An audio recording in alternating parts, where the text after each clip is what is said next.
guys, welcome to Better Bachelor. This is Joker with a face for radio and a voice for print. I'm going to try to adjust my levels up a little bit higher. Some of you guys said that you work and have a hard time hearing me on earphones, so if you guys find this video a little bit louder than usual, I'm just going to boost it up. I can only go so far, though, and otherwise the audio will cap, and you start getting, capping, and it sounds absolutely horrible. So I'll boost it up a little bit more and see if I can take care of some of you guys that are working with your earphones in so you can hear what's up. Anyway, I don't have any videos to share. I don't have anything much to post tonight because most of the news has moved on to the bug that is traveling around the world. But on that note, I did come across an article here where it says the bug, Oregon police asked people to stop calling the emergency services because they ran out of toilet paper. And, you know, it got me thinking that we've said before that hard times make strong men make good times make weak men make hard times. I think we're in a case here, and it's not necessarily men. When I say that, it's kind of just a general cycle of the world that seems to happen, but it seems we're coming into some hard times. We've got the stock market now, at least every market that I've seen, pretty much falling off a very sharp decline. I think we're back down to now 2009 levels here in the stock market. If you watched my video back January 31st, I mentioned that I'd been following this bug and what was coming out of that side of the world, and to please plan accordingly. Some of you said, I'm kind of ready for that. Others said, I don't think it's going to be worse than the flu, and you guys did your own thing. But back then, I sold everything I had in the stock market, and much to the chagrin of my father thinks I was crazy. Now he wished he had followed suit, and I protected myself that way. And it could have been a terrible mistake, but everything I've done so far has planned out pretty well. But the point being, though, that sometimes you have to take a little bit of a gamble and try to see ahead a little bit so that you can be ready for whatever falls your way. Well, we know right now that markets are way down, which means that it's going to be, if you have anything in reserve, it's going to be a good opportunity to invest. Not yet. You never want to catch a falling blade. You always want to let it land and then try to, you can buy in a little bit, but don't try to go all in on a falling blade. You want to let things rest and then wait for the comeback, because that could be a few months, 3-4 months, or it could be closer to 12 or 18 months. We don't know what the result of all of this is going to be. The other thing that we know of is that some corporations, and many of them as a matter of fact, that rely upon, whether it's travel or something like Disneyland or Disney World, any of the theme parks, oil's fallen quite drastically. All of those, I think another one was hotels, airlines, things like that. All those things they've started to let people go or put them on while they not technically laying them off because they'd have to pay them benefits. Instead, they just put them on a 0-hour work week, which means, yes, you're still employed, but you're not working any, thus you're not going to be making any money. So, this is going to affect things up and coming for the next, at minimum, 3 to 4 months, more likely 6 to 12 months, maybe as long as 18. And we don't know what's going to happen beyond there. This is being so novel and being so harsh. We're going to have to, keep an eye on this and see what happens. So what is the point to this video then? The point is going to be that we're going to have some tough times coming up. My parents are 85 and 75, so that's why we've cut ourselves off from the outside world. When they say social distancing, I'm very good at that already. I work on my bus all day, and my parents have come to stay with me, and so they're that way. If something goes wrong, I can take care of them. But we're going to have some social isolation for perhaps several weeks to months. On top of that, many of you are going to lose your jobs or lose your income. That being said, if something like that happens, you have two choices. Number one, you can lament and you can complain and you can be frustrated, or you can actively, before you lose it, but you think it's an industry that may drop off, you can start proactively doing a little research where things may actually need more people. like here in the United States, Amazon is actually hiring up to 100,000 people to bolster their shipping, because everybody being stuck home, obviously they get like this stuff over here, a lot of things shipped to them. That might be a way that, at least for the next 3 to 6 months, maybe you can find something to work or do.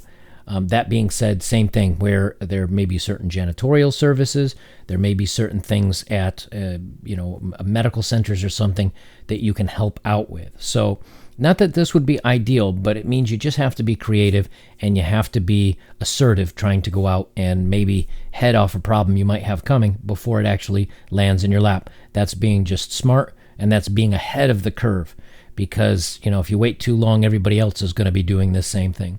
It's why I was able to stock up with everything that I have here over the course of a month at my leisure. Whenever I saw something that I thought would be good, I grabbed it because I was thinking ahead. Same thing with the market, selling my things and moving out because I was thinking ahead. I'm not smarter than anybody else. It's just that at my age and after traveling around the world and after having certain things happen to me, you kind of get a feeling of where things might go. As such, that's why I'm telling you guys that you may want to be a little proactive and kind of getting a feel of, the industry that I'm in, is this going to have a change? Or if it is, maybe I need to start looking for something now before things change.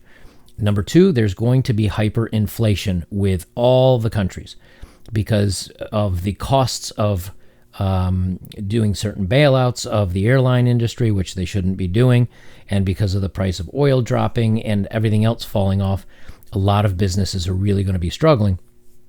And so you can either let everything fail, the airlines fail, the gasoline companies fail, so on and so forth, and start from scratch, or the government will bail them out. And that's what's going to happen in this case. So with hyperinflation, that means that markets and your money may not go as far as it used to. That's one of my concerns, is that by the time all is said and done, if you have, pick a $10,000, with hyperinflation, all of a sudden that $10,000 now is only worth, say, $6,000 in 6 months. We don't know how that's going to turn out, but there may be hyperinflation across the globe. Number 3, a lot of the products that you might normally want or need here in the near future may not be available. So while things have not fully gone into lockdown, I might suggest going out and ordering some supplies that you need now. Like, for example, I've ordered some other foodstuffs, and they've been delayed by 2 or 3 weeks, maybe even 4 weeks. But I'm not worried about it because I'm replacing things that I won't need until then. So in other words, I'm looking out at what I might need in the next 4 to 6 weeks, ordering it now, knowing that it may take 4 to 6 weeks to get here, things like that. And the last thing is that, the greatest generation was, or what they call the greatest Gen Xer or generation. You have Gen Xers, you have Boomers, you have what are some of the other ones there? You have Gen Z, the newest one. You have Millennials. Well, the greatest generation was born between 1901 and I think it was like 1920 or 1925, something like that. That generation's the one that went in and defeated the bad people with the symbols on their helmets and the bands around their arms from Germany, right? And they were the greatest generation because they stepped up and they knew what was coming, and they knew they were going to have to make they were going to have to dig deep and really really kind of throw themselves out there, knowing that many of them might not come back from what they were doing. You take that generation versus today's generation, where people are complaining because they're bored that they have to sit in their homes. Now, for me, for example, I can go for a run around here, and I'll take my weights and go out back and just do some workout in the backyard, rather than going to the gym. And now we have computers, and we have phones, and we have texting, and we have photos, and we have funny cat videos online. We have YouTube to enjoy.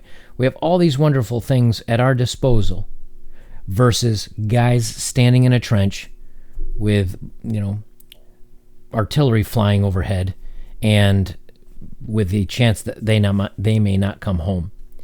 And the people of today that are getting to do this are complaining because they're bored, that they have to stay indoors.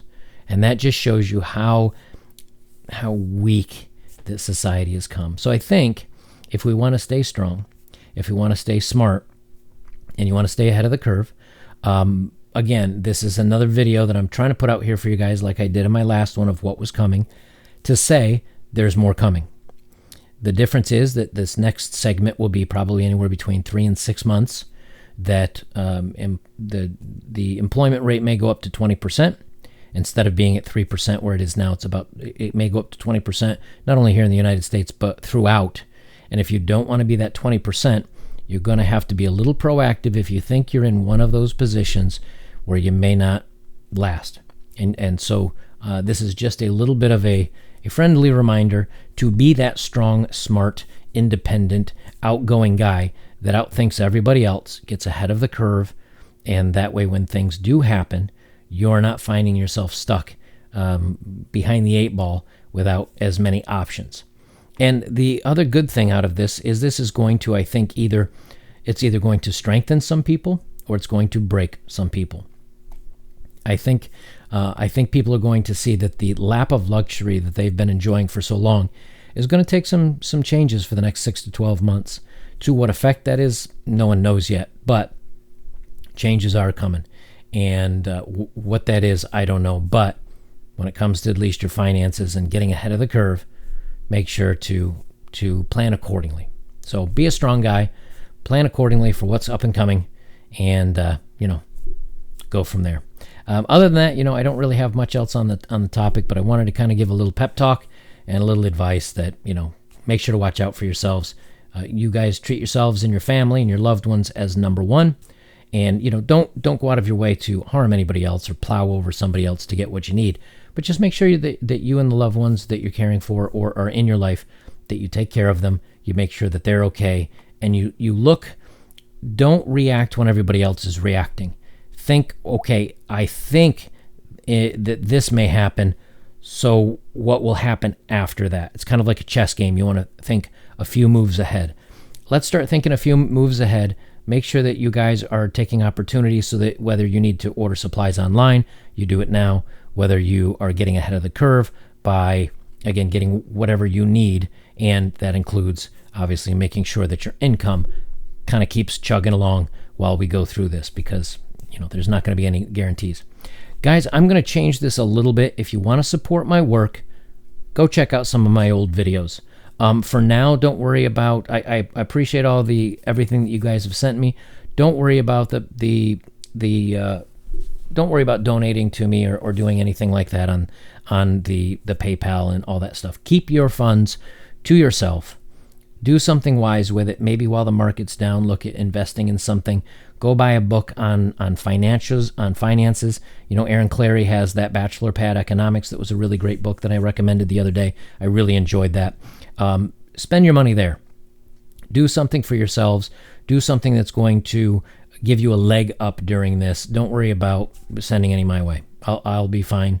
I'm pretty low key right now, and I've already pretty much bought all the stuff I'm going to need for the next month, and I can't go get supplies to keep working on the bus. So once I run out of paint and once I run out of wood, I just kind of have to sit there and look at it, because anything that I'd go to get is closed right now. So guys, take care of yourselves first. If you do want to support me, though, go look at some of my older videos, because all of them, I think 95% of them are monetized, and YouTube then takes care of me for that stuff, for at least some, So watch out for yourselves. Guys, I'll leave it there. This is Better Bachelor. I'm Joker.